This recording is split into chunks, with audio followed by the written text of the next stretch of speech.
Welcome to the dam site of the Bajoli-Holi Hydroelectric Project. The dam is situated across the Ravi river near village Bajoli in Himachal Pradesh. Here we can see the terrain and location of the dam. Let us take you through the process of constructing the dam. Before the construction begins, the river flow needs to be diverted to make excavation and construction activities possible at the dam location. This is done by diverting the river water through a diversion tunnel that bypasses the dam location. Excavation inside the diversion tunnel is carried out by drill blasting using a 2-boom hydraulic drill.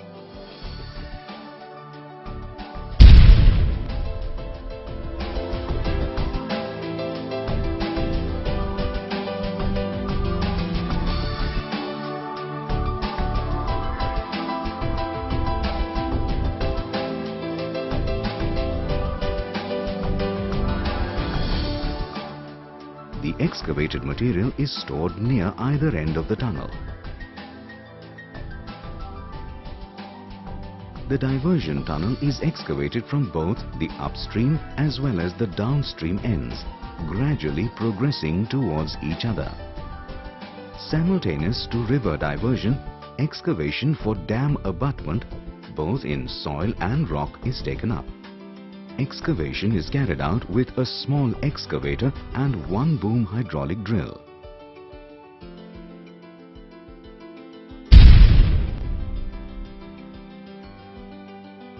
The abutment slopes are excavated in stages until the river water level is reached.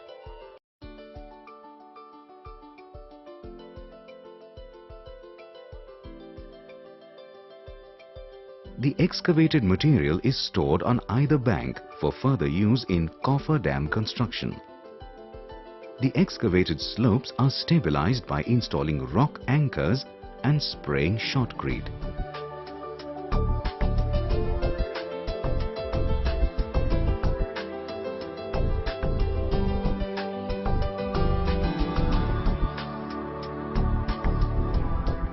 Upstream and downstream closure dikes are constructed using the excavated material by the end-on method.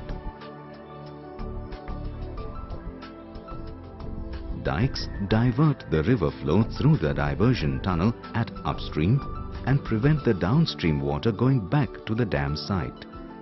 Upstream and downstream coffer dams are then constructed using the material excavated from the abutment slopes and the diversion tunnel. Water between the coffer dams is pumped out to expose the river bed. Further excavation is now carried out up to the dam foundation level. Simultaneously, tower cranes, batching plant, wet belts and other construction facilities are erected at appropriate locations. Let us now understand in detail the trajectory of material movement involved in the process of building the dam structure. Dumper trucks travel via an approach road to the aggregate silos and dump the crushed aggregates in the respective silos.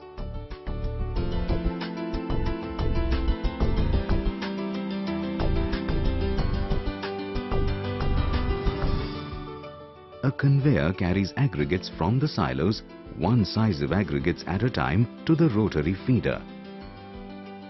The rotary feeder mechanism directs the aggregates flow to the respective conveyors and subsequently to the hoppers in the wet belt system. Hereon, all the facilities are covered and insulated to avoid heat loss.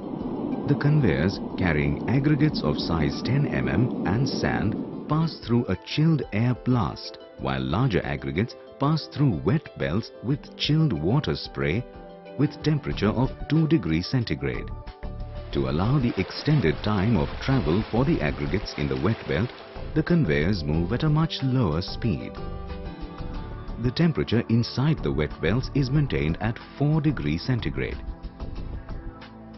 Water from the cooled aggregates is removed by passing it through the dewatering rotating screen at the other end of the wet belt.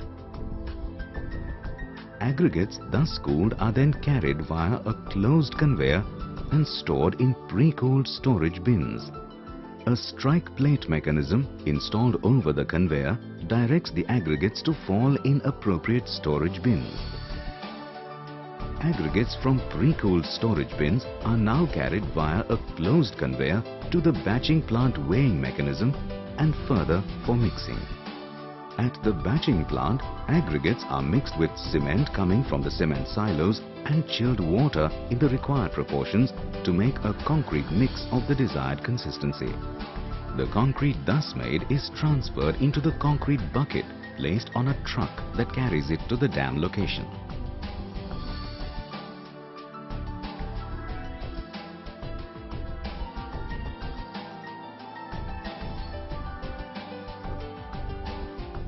The crane keeps down an empty bucket, picks up the loaded one and delivers the concrete to the desired location of the concrete fill that is demarcated by steel shuttering.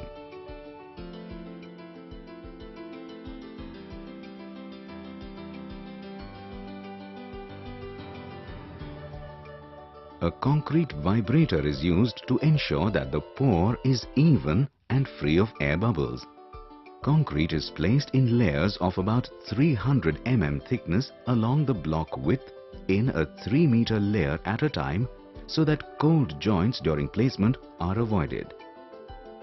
With slabs spanning the width of the dam, the entire structure is eventually built.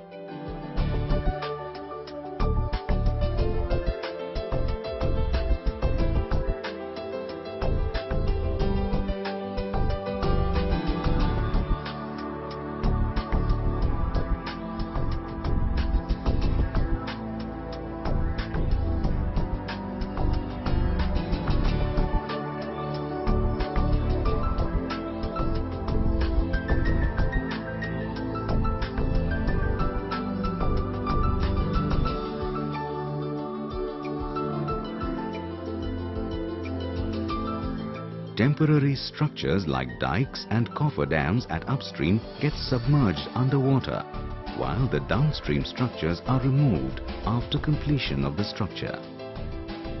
What we see now is the completed dam.